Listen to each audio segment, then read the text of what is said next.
Hey guys, welcome to another Console Aspects devlog.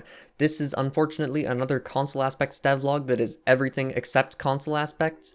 So we're still working on that, we're getting closer, but this video will mostly cover Java Aspects and Music Plus. For starters, yes, actually Music Plus is going to be receiving an update sometime soon.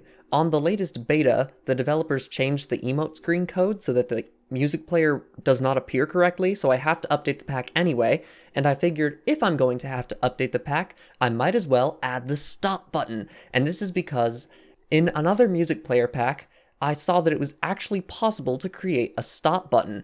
And this is something I've already gone over on Twitter, so if you want to see exactly how it's done, you can go check it out over there.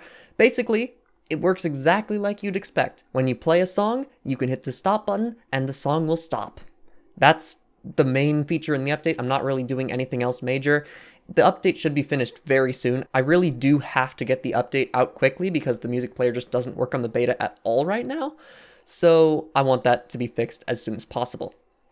Besides that, let's talk about Java aspects. This is same situation as last week where I'm trying to implement all the relevant features that will be ported to console aspects before porting them, so I won't have to port something to console aspects, then change it in Java aspects, then port it again. This is just saving me time. There were two major achievements in the last 2 weeks, and the extra few days because this video is a few days late. For starters, Lukas's Java Parity Pack is now fully implemented in Java Aspects. There is not a single feature which Lukas's pack has that Java Aspects doesn't. If we're counting the zip files, which we are.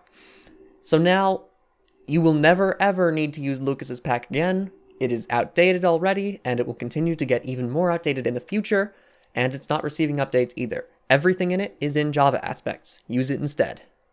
Also, the other major achievement is everything that is relevant to Java Aspects from Fixed Vanilla 1.9.0 has also been implemented. This is just a few animation fixes and texture fixes, really. All credit goes to Late Lag MC for Fixed Vanilla and Lukas Paw for Lukas's Java Parity Pack. I actually wanted to add both of these implementations in Java Aspects 5.0.0, but I just pushed them back to get the update out sooner. You can see why that was a good decision, because I probably still wouldn't have 5.0.0 out if I was actually planning to add everything before the update came out. But now, they're properly finished. A few things were a challenge to add with this pack, and I might as well just start talking about the major focus of this episode and why developing was challenging over the last 2 weeks.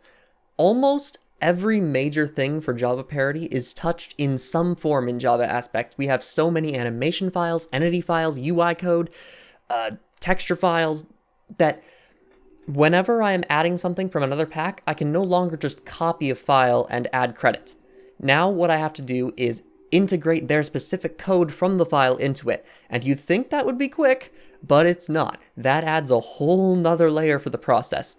So, Lukas's pack especially, implementing things is very difficult because it has to slot into existing Java Aspects features, and sometimes I even polish up the features a little bit to be better. Fixed Vanilla 2 has a similar issue where it's mostly fixing player animations and a few other things like Hoglin models. Java Aspects already touches a lot of those, so if I want to add these features from Fixed Vanilla, I have to go through all my Java Aspects code and only modify the specific parts that add these features from Fixed Vanilla. It's becoming an increasing issue as Java Aspects gains more and more features that every single time I want to change something, I have to go through more steps to keep old features working while I add new ones. And I'm not even sure what the solution is. I don't think there really is one. Stop accepting contributions? No way, that's how I get all my best features. This update also integrated the rest of the contributions from NetNGS NG that missed out on 5.0.0, such as experience orbs. This is a big one. Experience orbs no longer glow at night, and they're actually semi-transparent. It makes a big difference. You wouldn't think it, but they look a lot different now. They have some weird overlapping and flickering bug issues, but those issues are rare enough that I think it's still worth it to have the transparent XP. I've added various other animation fixes in this update too, such as punching when you're holding a loaded crossbow, swimming, or flying now cancels out of the previous animation so your hand doesn't go flying all over the place. Blazes are now colored like glow squids, which means just their whole model is consistently colored instead of some parts being brighter than others. In the last video, I mentioned adding witch item poses to match villagers, and it turns out you can't move the witch item with animations because it doesn't have a bone, so I can't add that feature. It's kind of strange. And the final big thing that I've done over the last 2 weeks is removing all the textures I added in 5.0.0 that have been updated in Bedrock Edition 1.18.10. So a lot of stuff from 5.0.0 is already leaving. But you know what? That's fine with me. I only want to keep the textures that are absolutely necessary in Java aspects. However, I will have to add the old versions of these removed textures to console aspects, so it's still useful to have a list of everything that changed somewhere.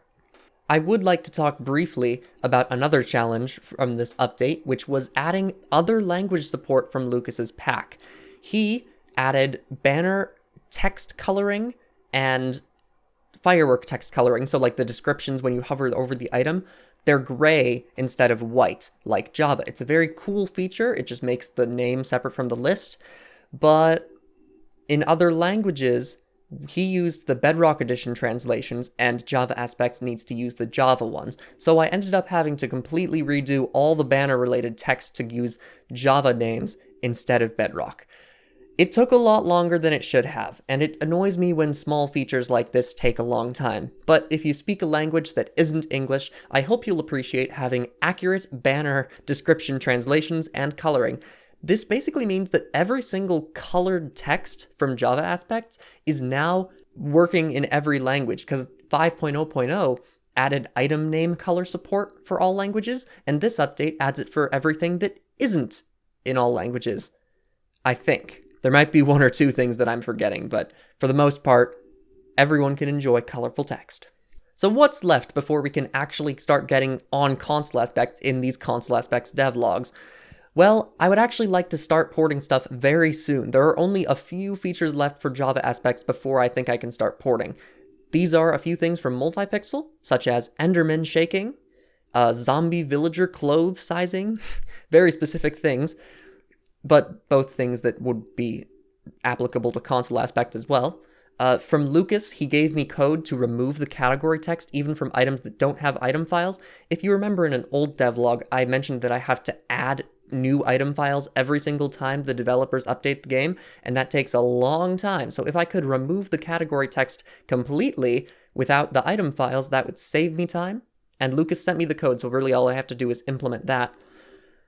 I gotta fix 2 bugs also with UI code. I didn't even realize this, and I'm kind of ashamed, but the stonecutter screen in Java Aspects Performance is completely broken. Like, there are no items in any of the slots. That is a major issue, and I can't believe that didn't get reported before the full release, but whatever, I will be fixing it. And also trade screens, I mentioned this last devlog, but trade screens are still too hard to click, and I still haven't messed with it because I'm kind of dreading wading back into that confusing UI code of the trade screen. But I'll try my best. So, after those small features, which should not take too long to add, are implemented, we can finally get on to console aspects. So, that is the end of today's devlog. Thank you for watching, and I will see you later.